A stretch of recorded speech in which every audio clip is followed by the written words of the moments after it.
Tonight on First Tuesday, the scandal of mental patients wrongly locked away for decades. Women who had illegitimate children were popped into hospital and called moral defectives. As the asylums close, the truth emerges.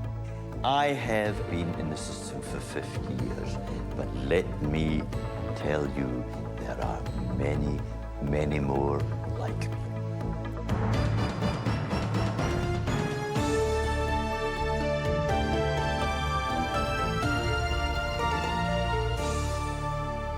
Good evening. This is the year when community care comes of age. All over the country, the for sale signs are up on dozens of mental hospitals and asylums. The 72,000 people left in institutions have started coming out into the community at the rate of about 7,000 a year. It's all moving so fast, with so many worries about the adequacy of the new community care structures, that people have begun to ask if the old system was really all that bad. Well, tonight we meet 5 people who know just how bad it was. People who spent most of their lives locked up for no good reason other than that they were in the way.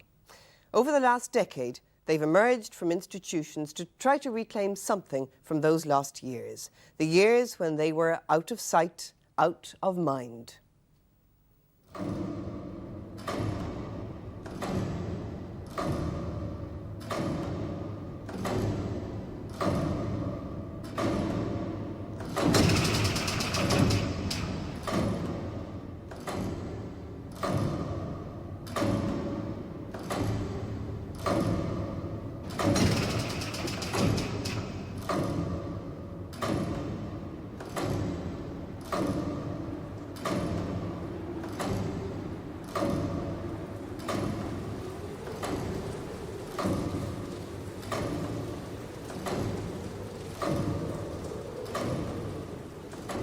I wonder why it was that they never let me out. That's all I used to think. Why was I locked up for all them years? And I wanted to be a footballer or cricketer. Never got the chance.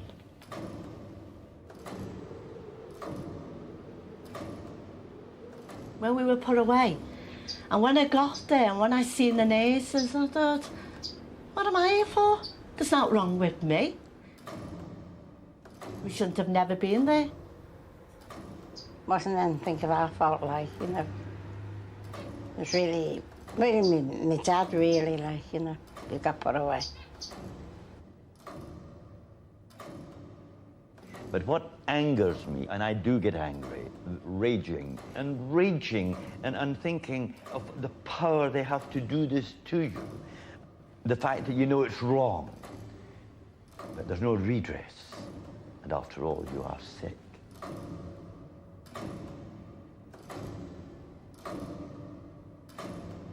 I have been in the system for 50 years, but let me tell you, there are many, many more like me.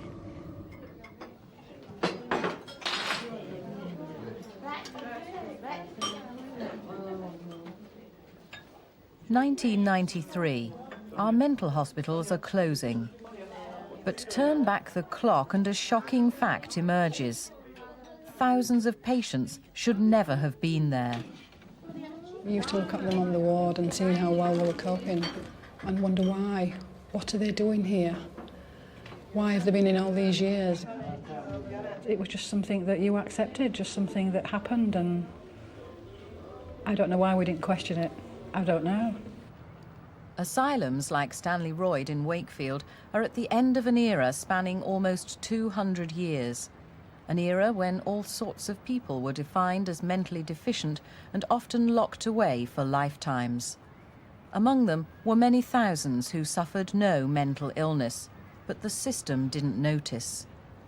I suppose you can go back to the 1920s and the century before that, when people were very judgmental on why people came into a hospital like Stanley Royd. The judgment was made by society, the judgment was made by families, the judgment might have even been made by legal professions. I would have thought something like 30% of our population slipped through the net either because of a wrongful diagnosis, if such a thing existed in the early parts of the century, or simply because people wanted to see them locked away and not to have a constant reminder of bad behaviour. If 30% of Britain's asylum population slipped through the net earlier this century, then some 40,000 people were wrongly locked away.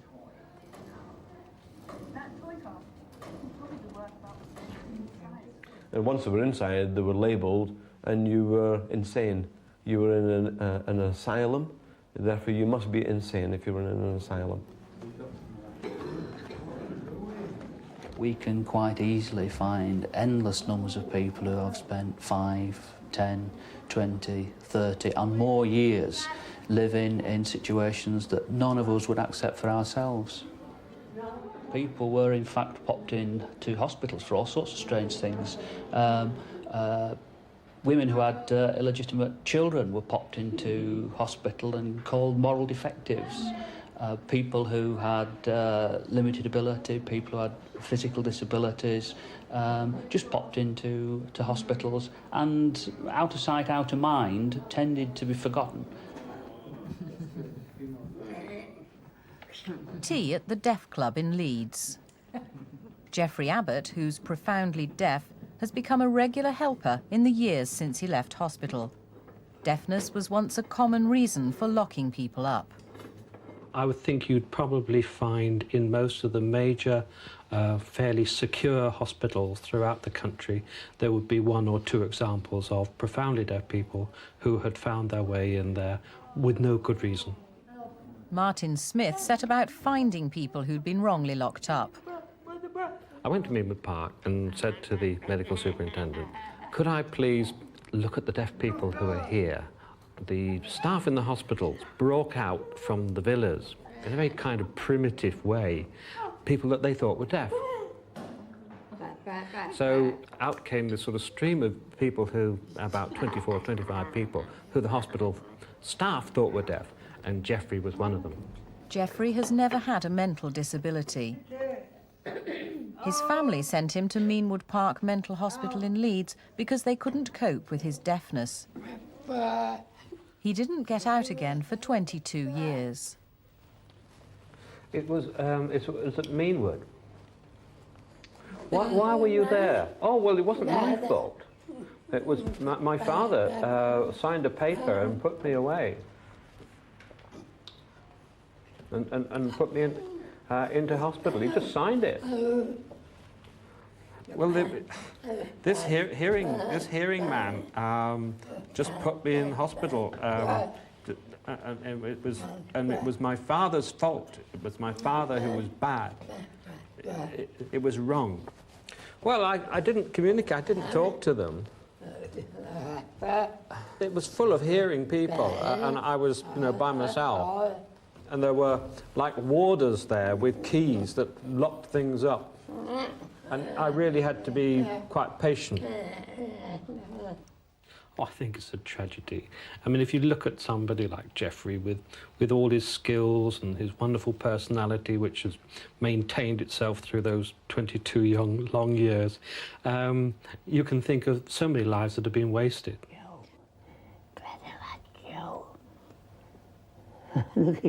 Oh, don't pay. John Sylvester wasted 66 years in the system. His nightmare began when he was 6. Wasn't very old, because my dad came from the army, and my mother was alive then, and she died the 8th of January 1918. Shake hands. Kiss a kiss, come on. John's father gave his 2 youngest children to Nantwich Workhouse. His sister Phoebe went first. John's long journey through institution and asylum began when a receiving officer collected him in the basket of his push bike. It was a oblong basket. Wasn't round. I could just fit my bottom in it, see. I said, I want to turn around and see where I'm going. Oh, we said, we're not going that way, we're going that way, see. I know we get through the workhouse. And they give me a bath when I got there. Looked after me. He was taken into a hospital as a child of 6. John spent the greater part of his 70 years in isolated and remote institutions, and he lost complete contact with his relatives for a greater part of his life. Even though he and his sister were living in the same institution at one time, contact wasn't allowed. No, I didn't know much of my father. He used to drink a lot. I could smell it on him. So he wanted to get rid of Buck. Well, he got rid of Phoebe first, and then he got rid of me. I did miss home, going to see my own people. And, you know, being there so many months, I got used to it. I did about 5 years there, getting on for 5 years. In September 15th, I was moved to Stoke Park. I didn't know where I was going. Stoke Park Colony for Mental Defectives was 100 miles away near Bristol. It was 1926. John was not mentally ill. He'd lost his family. He was 12. It was in the winter, very cold. And her sister come, started to cry. Didn't cry long, so I said, dry your eyes. So she said, come on, come follow me. So I followed her. She said, oh, a great big dormitory it was. She said, that'll be your bed. And it was a big hole in the bloody blankets. Oh, I said, I want a better blanket than that. I was only 12. I said, OK, I'll make the best of it. In 12 years at Stoke Park, John had no visitors. He was being brought up in what was then viewed as a lunatic asylum. There was 129 in one ward. Now, some of them were deaf and dumb, some were blind, some couldn't feed themselves, some couldn't bathe themselves. You had to wipe them down, or get somebody to do it. Staff wouldn't do it. They were too damn lazy, staff. That's Betty, isn't it? Yeah, that's Betty. That's Nis Boydell. Yeah. That's Hilary. He's from Newchurch, where I was. Between them, Francis Schofield and Ethel Williams totalled 90 years in institutions. Neither of them is mentally ill. Like many victims of the system, they stumbled into asylums via children's homes. Taken into care when I was 2 years old. I don't think my mother was ill. I didn't find out about that. And I went to the old cottage homes. And when I got to know they were really strict, you couldn't even take a doll to bed to cuddle, a teddy bear, nothing. We went to bed and we talk, and if they hear us talking, go downstairs and get a slipper. And I think that was disgrace. And it closed in 1957, and we had to all move. And I went to Newchurch Hospital, and I got there about 5 o'clock. I can remember going on ward 4. And I met some more children, and I met the nurses, and I didn't know I was going in a hospital. I thought it was going to be a home, you know, like with staff, not in uniforms. My dad, like, you know, he was a bit of a scallywag. And he just get himself into trouble and that, you know. And my mother had a breakdown, you know, so... Today, Ethel and Francis share a spotless flat in Liverpool. In hospital, they became lost in the system, written off as feeble-minded and used as skivvies. They had no redress. See, we couldn't run away, because we would have got the ways end of it. Being in there and locked up and everything, you know, when we shouldn't have been. Oh, what happened at Newell? We couldn't even tell the social workers what was going on. Because, you know, it being a subnormal, staff would have said, oh, they're telling a pack of lies.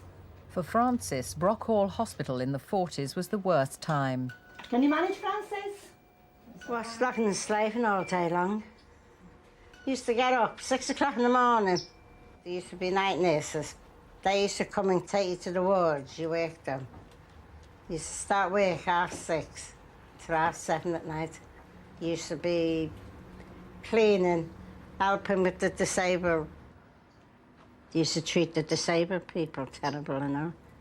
You know, they used to hit them in the, you know, shout at them in the...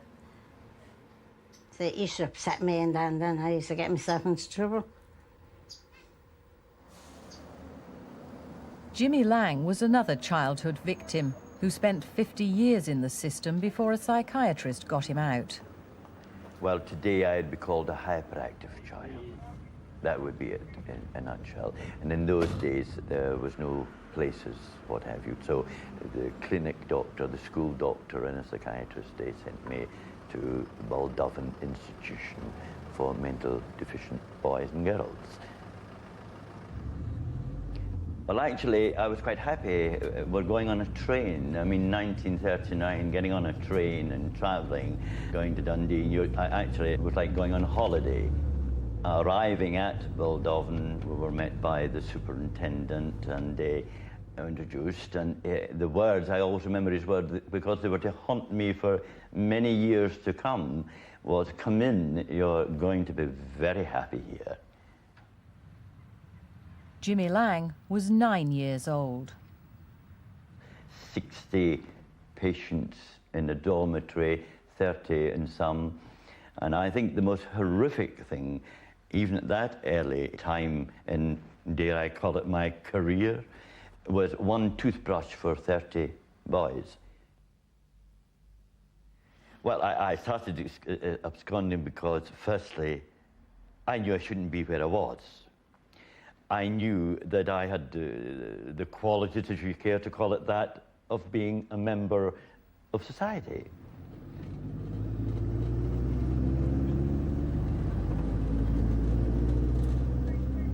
And I continued to do it. I was never successful, as has been proved, but however, the world loves a trier, and try as I didn't get to my destination still, as we know, 50 years later. Jimmy Lang was trouble. He fought the system that had labelled him a mental defective. He absconded and offended. He was sent to ever more secure establishments. At 16, he put his fist through a window and was declared insane. He kept fighting, finally meeting his match, 28 years at Carstairs State Hospital for the criminally insane.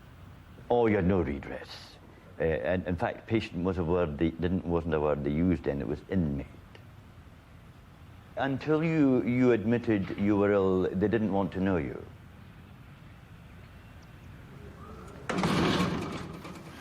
Doors were locked all the time, you know. Nurses used to rattle in the keys all the time. You couldn't go anywhere without anybody. They used to open the door, shove you in and lock it again. We was never allowed out on your own. Say we wanted to go on the field or in the bathroom, always staff was always first to go through the door. And the sports day, we used to walk around the field with a big fence around us. Don't fence me in. It wasn't in it. Great big fence around you. And all the staff walking behind you, rattling keys.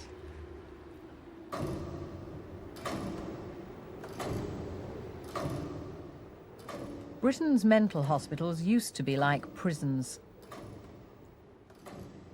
Storth's Hall near Huddersfield once held 3,000 patients, dressed like staff in uniform, the sexes strictly segregated. There was no way out. The wards were locked. It was into this former system that Francis Schofield, Jimmy Lang, and countless others like them were thrown, to endure the cruel regimes of the past and treatments now consigned to the museum.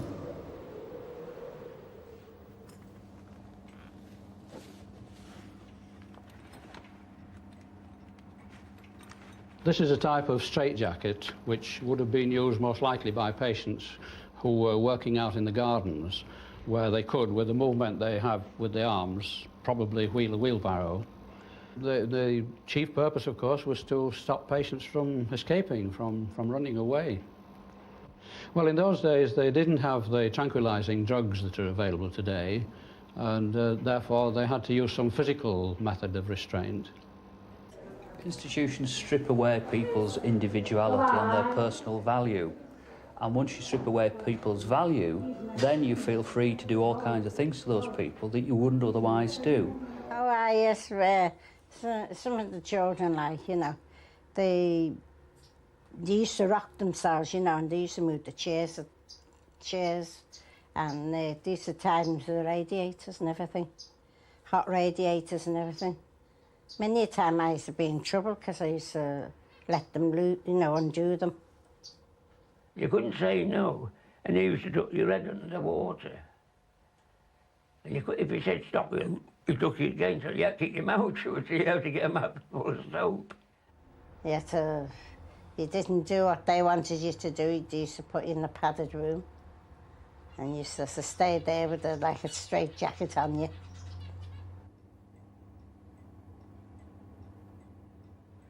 This is one of the more horrific exhibits that we have in the museum. It's a padded cell. It was used for patients who were extremely difficult or probably very noisy, patients who sometimes asked to go in the cell because they felt themselves, from the tensions that were growing up in them, that they were liable to do themselves harm or do somebody else some harm. So that these were replaced, of course, eventually by the use of tranquilizing drugs.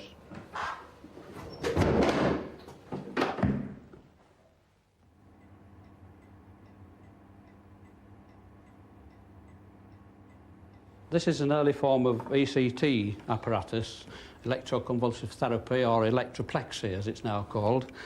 The various parts here, this is a mouth gag which prevented the patient from biting his or her tongue. This was a device for opening the jaws and preventing the jaws from closing.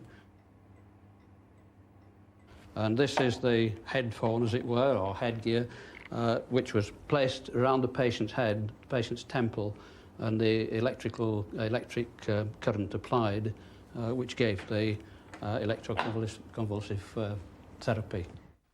There would be two nurses at each side of you, with a sheet under you and a sheet over you, and this was rolled in to allow you to rise when you were given this blast, we'll call it, and to allow you to rise at least 6, maybe to 8 inches off the trolley.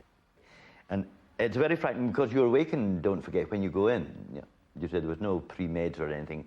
Well, they were providing an electric stimulus to the brain, which caused them to have a fit, in effect. And it was during the time that this was so that the patient's condition was improved by the treatment. The methylated spurs or what have you is put on each side of your temple, and I always called them the earphones, and they were clamped on the side of your head, and you're looking, and I always looked over because I may have got different voltage, but the effect to me was always the same. But you saw him setting the dial, and as he set the dial, he gave the nod for the switch where I am, and woof, you were away. Good night. Good night, and that was it.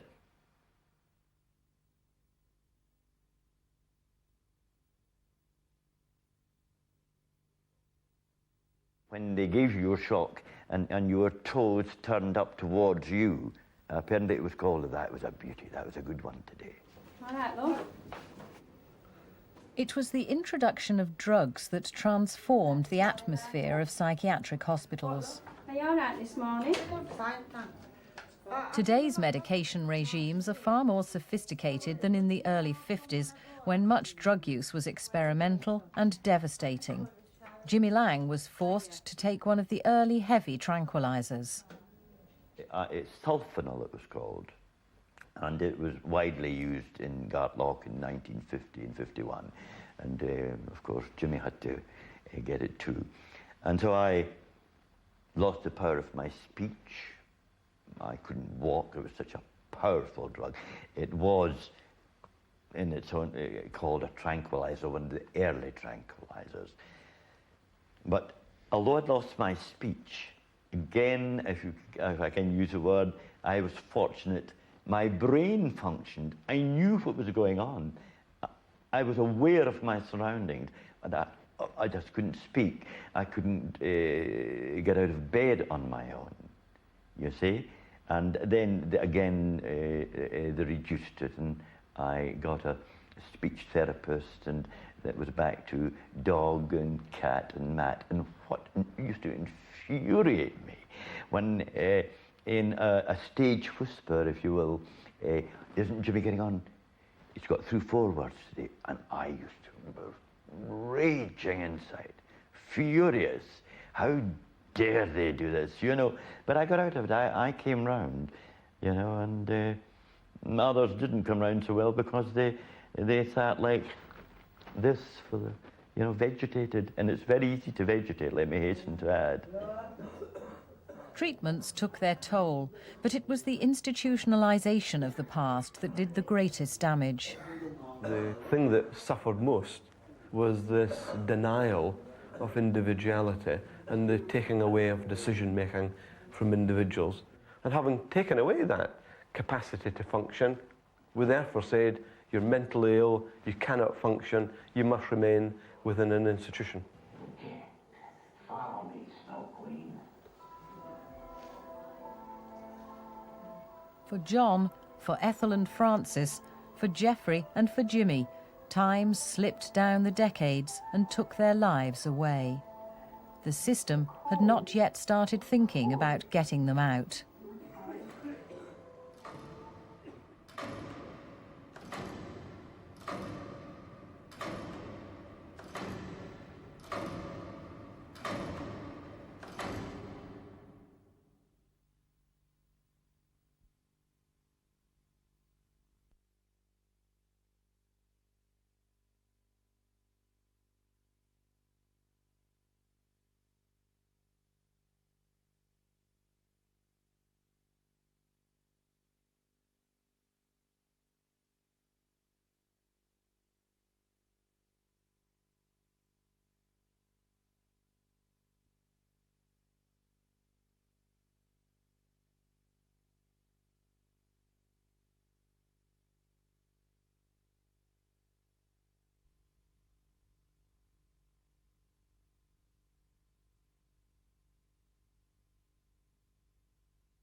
Offerton House Hospital in Stockport, home to John Sylvester for the last 18 years of his institutional life. Today, Offerton House is saying goodbye to another generation of patients. Oh, that's lovely, thank you. Get through them tonight. A will to return people to the community started in the late 70s and becomes enshrined in law this April. A wonderful move and everything's lovely for you. I'm sure you're going to like it. You've got a beautiful house, haven't you? Yeah. Thank you very much for everything you've done for us. I don't know what I'd have done without you all these years. Thanks very much, everybody. Local authorities will be obliged to make an individual care plan for all their patients. What are you going to do tonight? I don't know, Can I say goodbye to John? The trickle of people who've been leaving hospital during the last decade is now a flood. And this one. It's a revolution against institutional care. For people to be returning to the community after a period of time in hospital, no matter how long, is traumatic. Institutions create security for the people who work there and the people who live there, and therefore any move on from that is to see them encountering something strange, something new, and something at least challenging or frightening. The new rules mean that everyone has the right to a say in their own future. Freedom is government policy.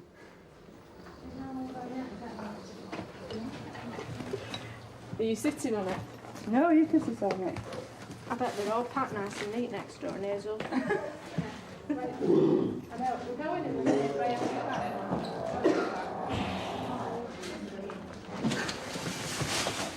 Just to go out there. We're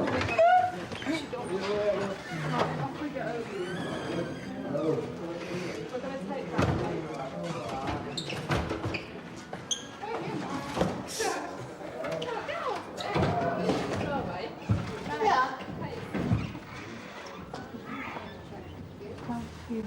Bye-bye.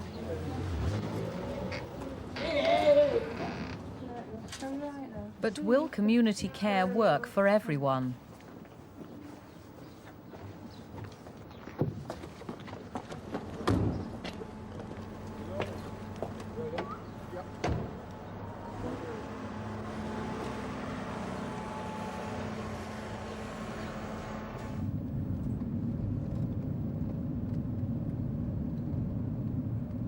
Two weeks ago, this woman had to return to Offerton. Community care is working for John Sylvester, but he had to wait 66 years to leave the system. John's lost all the things that we hold dear.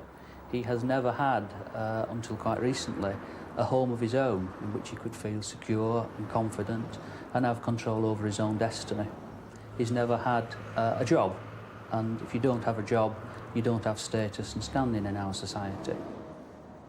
He's never had the simple choices as to when he gets up, when he goes to bed, when he eats, what he eats, where he goes for his holidays, and he's only had those very latterly since he moved into his own house. So all the things that we hold dear, he's been deprived of. Right. I don't want no burglaries in. If we want to cry or read a letter or just find 5 minutes on our own, it's perfectly easy for us to do that. If you live in an institution, it isn't. And one of John's greatest delights now is just to sit in the enjoyment of his own home. John's independence didn't come easily. Review panels stood between him and freedom. John has told me many times when he and another man vowed that the next time they went before the panel, they would ask for their freedom. But of course, he said when he went in there and he saw that all the panel were writing, he lost his nerve. And it seems strange to us that being in the presence of 3 people who could write would make you lose your nerve. But that's exactly what it did to John, and therefore he dare not ask for his freedom. Ask me my name, money, spell of it, how long I've been there, what you're fond of. I said football and cricket. Very good. See you again in 5 years' time. Ta-ra, good afternoon, good afternoon. Didn't see him for 5 years. The last time I seen him in 1955 at Granny's. He said, what colour's grass? I said, green. John Sylvester, of course, was one of thousands of people who, by various accidents of history, managed to find themselves living in long-stay hospitals. And even today, when many, many people have moved, there are still lots and lots of people who are living in hospital for no medical reason. New Hall hostels in Liverpool, once the old cottage homes where Ethel and Francis both started and ended their institutional careers. Tests had been a feature of their lives from childhood. They gave me a book and they said, read that. I said, all right, I'll read it for you. I'll show you if I can read. And I can write. They got me a book out and they said, spell your name. And I did. Once they gave me a puzzle to do, and there was only half, took half of it out. So I said to him, well, I'll do it if you give me the other half.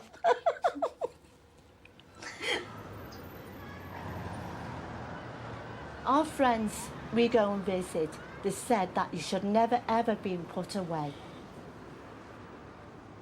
Well, when we got to know we were leaving the hospital, the staff thought we wouldn't be able to make it. Yeah, we wouldn't be able We'd been to there cope, like yeah. for all those years. Yeah. And we certainly made it. Well, Mr. Robinson said to me, the superintendent of the hostels, I wouldn't do a month. He said you wouldn't last a month? No, he said I wouldn't last a month out. What did you say to him? I said to him, well, I'll show you.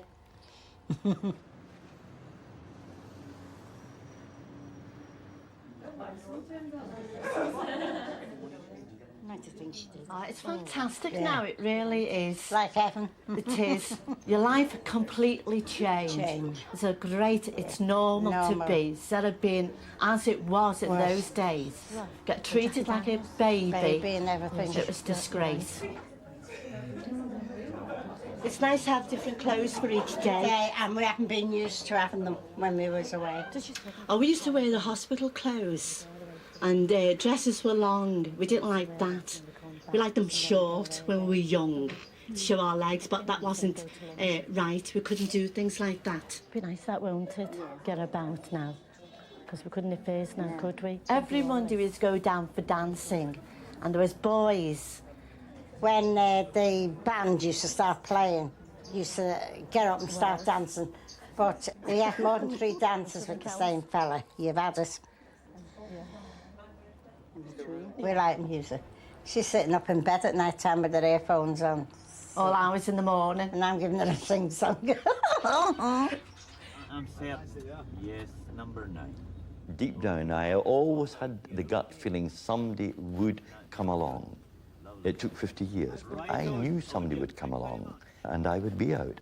And when one thinks of it, all the psychiatrists I went through, and there was a young 34-year-old girl psychiatrist come in and got me out in 6 months. Jimmy Lang has been rebuilding his life since he reclaimed his freedom. Today in Glasgow, he offers support to other former psychiatric patients.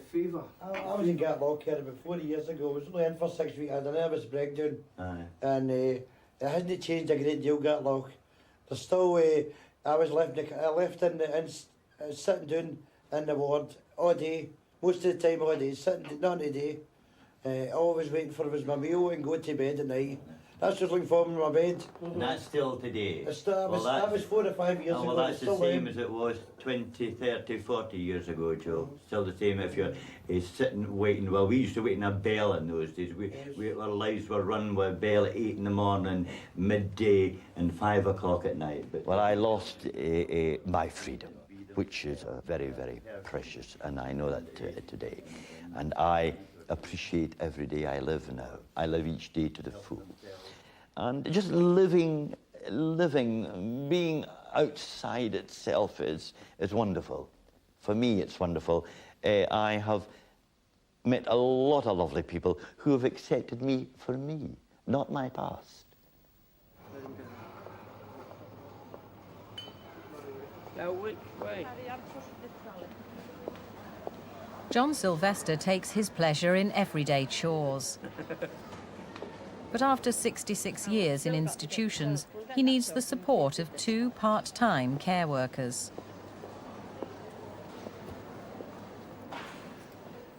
They provide a substitute for the family he never had. Now, where are we going now? Jeannie? Thank you, Well, John. now, with that, don't eat it all in the kitchen. I'll be back in a minute. John's become a carer too, helping to look after 2 other former patients who share his Stockport maisonette. You got any half and fork? Yeah. Can you manage it there? Thank you. Okay.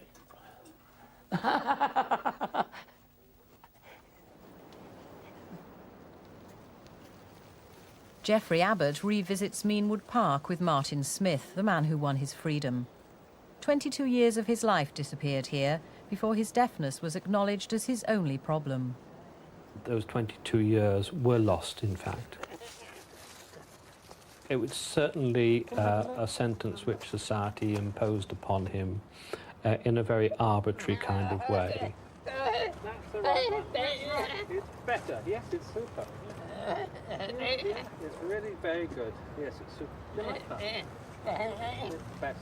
It's super. He had no opportunity to find out a range of options and choices which would have made him, would have given him all kinds of different angles on life.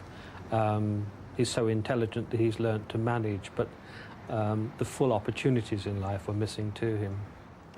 What happened around here, Jeffrey? What happened around here? Oh, well, were there railings? Were railings? Yeah. Who lived in here, though?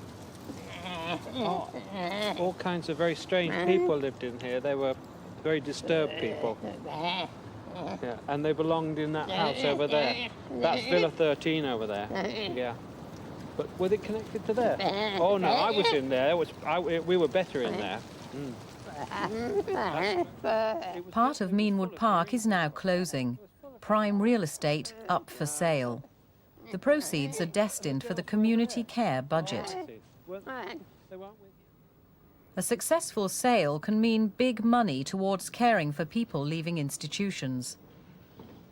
Newchurch Hospital in Cheshire was home to Ethel Williams for nearly 10 years. Today it's being turned into luxury homes, designed for suburban professionals at up to £175,000.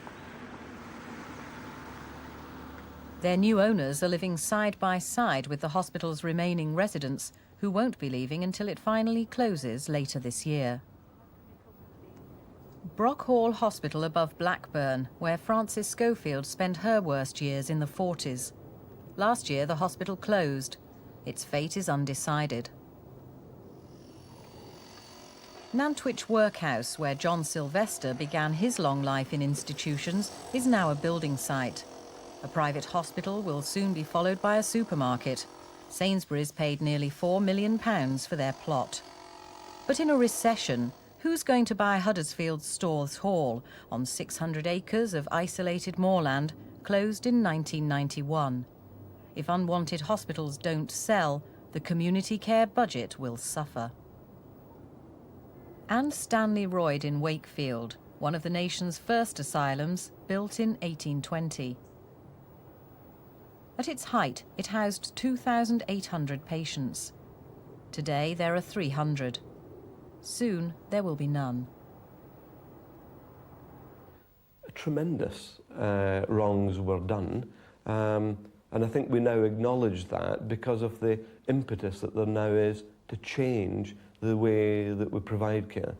The other part of that story, of course, is to prevent it happening again. And the model of psychiatry nowadays is to look after people in a community setting and avoid large institutional care. And therefore the government emphasis now is about closing down large institutions and creating new care within a community setting.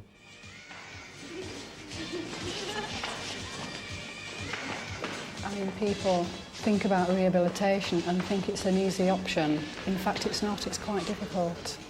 When I was a nurse training in the 60s, the long stay wards were huge. It's very easy to actually go onto a ward like you did in the past and get the men shaved and wash them, bath them, dress them, make the bed. The hard bit is standing back while you're actually teaching them to learn how to do it themselves. I think we're becoming extinct. Certainly this ward is, as in the previous 2 wards I've worked on, is due for closure. And the majority of these residents will go to live outside. I think this is the right thing to do, really. They shouldn't be in here. This is not their home. They should be out there living in a small community where they can become involved and get new friends. Quite clearly, the sins of our forefathers have now got to be sorted out, and they're being sorted out over a very short period of time. We're thinking now about 200 years of institutional care being remedied within a period of 2 decades, 3 decades. That is an incredible challenge for the health service, an incredible challenge for the people that work within the health service. Wakefield has operated a model resettlement policy. So successful that 2 weeks ago, the final closure date of Stanley Royd was announced. Hostel accommodation will be the future for its last and most vulnerable residents.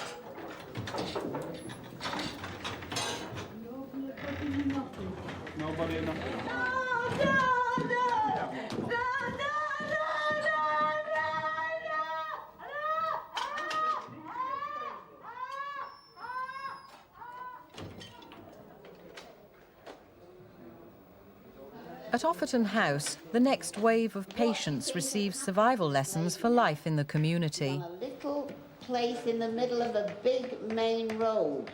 So to press the sign to say wait, it says wait, she presses the sign, and then when she sees the what colour man? Green man. She can go the rest of the way. Yeah. Now, there's things you have to do to make sure that crossing the road on your own is very safe. Now, what is this man doing, Jed? What is he doing? He's weighing up the traffic. He's weighing up the traffic. Yeah, that's a good way of describing it, that, yeah. What do you reckon, Roy? Can you see those cars? Can you see those cars? Is it safe to cross the road? No, wow. Do you think so? Oh, I don't think it is. It's not safe. Resettlement has worked for Ethel and Francis, but nothing can replace their lost years. If I would have been adopted, it would have been great. I should be with a family. I would have been made up. If I would have been with a family, I would have been like other children. Like working out, meeting all different people, go to different places, go, you know, all around the world. But that never happened. Could have been out and in the world and everything. Could have been out and done things for ourselves and everything. Instead of slogging and slaving for them.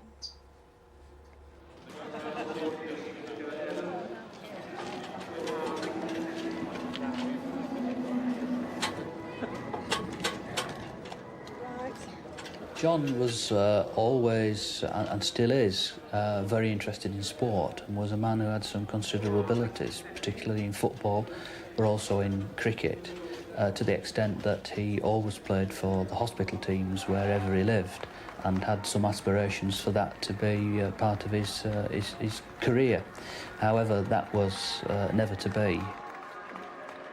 He's lost 60 years of his life, really, and had that replaced by some shallow existence in very subservient roles without any status and standing in long-stay hospitals. What we can do is to crack on and make sure that he's got the best possible opportunities that we can provide for him for the years that he's got left. John Sylvester watches his favourite team, Crew Alexandra, with his friend and helper Marion Murphy. John's a very, very special person. He's a grandfather I never had. Oh, I love to play with him. I feel very sad because I'm sure if he'd been given opportunities years ago, he could have made something of his life. Come on, pass it to me. I don't know, but I'm sure somewhere along the line there's a little path for Johnny. I mean, I could have earned a lot of money. He got married. He had a family. But they didn't know what course he was. Right. Well, I knew nothing about it. I wasn't allowed to talk to my own sister. I mean, I never seen outside love, and I wasn't allowed out to the grounds, and I would I know outside? I know there's cars and people, pictures and all that, shops, river not very far away, a big park, I knew all that, because I could see it from when I was in my bedroom. History is taking its revenge on the institutions. The mental hospital is becoming extinct. That door will open a bit further tonight.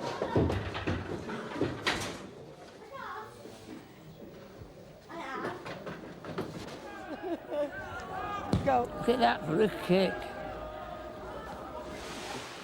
For those who should never have been locked up, there has been no apology, no compensation. We should in fact compensate them, and the way that we can do that is to give them a valued life in the community, to give them the opportunities to do and participate in things that see them as valued members of society. We have this inclination to want to see people as objects of pity and objects of charity, when what we should be doing is seeing them as valued neighbours, valued work colleagues, valued friends, valued members of our own community.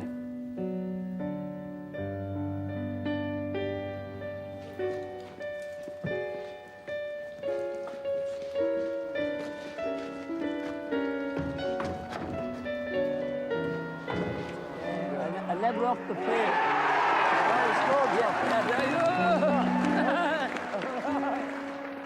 I want my money to make up for the years when I had none. What do you think you lost? Well, to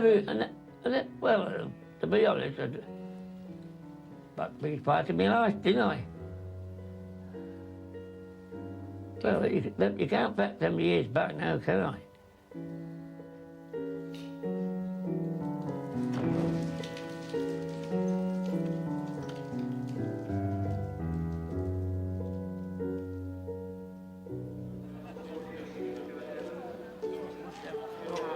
Are you warm enough now? Yeah. Are your feet warm?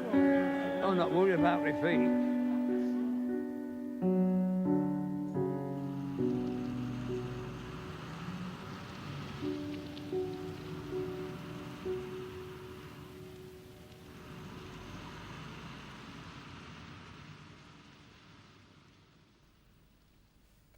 The Community Care Act in April should put an end to such cases. For one, there'll be a system of assessment by law. For another, there'll be very few institutions. The real danger of neglect now will be in the community, and that's a challenge we've all yet to face. Until the first Tuesday in March, good night.